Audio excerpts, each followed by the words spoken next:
রাজধানীর বাজারে বেড়েই চলছে ইলিশের দাম। নদীর মাছসহ অন্যান্য মাছও বিক্রি হচ্ছে চড়া দামে।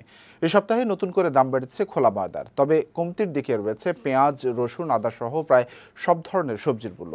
এদিকে স্থিতিশীল রয়েছে ডিম ও মাংসের দাম। ইউসুফ রানার প্রতিবেদন। ফুলকপি, বাঁধাকপি, সিম, বরবটি, মূলা সহ সব ধরনের শীতের সবজি পাওয়া যাচ্ছে রাজধানীর বাজারে। আমদানি বাড়ার সাথে সাথে দামও কমছে।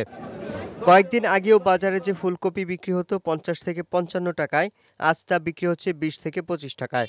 100 টাকা কেজি দরের সিম বিক্রি হচ্ছে 40 টাকা কেজি।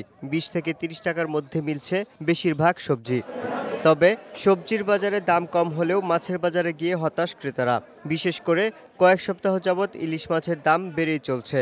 বিক্রেতারা জানান, মান এবং আকার ভেদে হালি প্রতি 300 টাকা বেড়েছে ইলিশ মাছের দাম।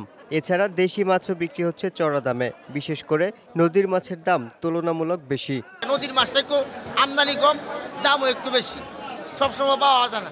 বর্তমানে মাছ একদম নদীতে কম ধরা পড়তেছে, তো এই জন্য মনে করেন আলিতে 2-300 টাকা বাড়তি আছে গত সপ্তাহে। এসব বিবেচনায় বাজার তদারকি জোরদার করার দাবি জানালেন ক্রেতারা। এই একটা সিজনে এসে মাছের দামটা একটু কমে যায়, কিন্তু এখন মনে হচ্ছে যে কমছে না। সবজির দাম একটু রিজনেবল প্রাইসে চলে আসছে, কিন্তু মাছের প্রাইসটা অনেক বেশিই আছে। যদি প্রপার মনিটরিং থাকে, তাহলে আমি মনে করি বাজারে আরও স্থিতিশীলতা থাকবে। অন্যদিকে দেশি মুরগির দাম কিছুটা বাড়লেও ব্রয়লার, গরু এবং খাসির মাংস বিক্রি হচ্ছে আগের দামেই। এছাড়াও আগের দামেই বিক্রি হচ্ছে তেল, চিনি, লবণ সহ বেশ কিছু নিত্যপণ্য। ইউসুফ রানা, বৈশাখী সংবাদ, ঢাকা।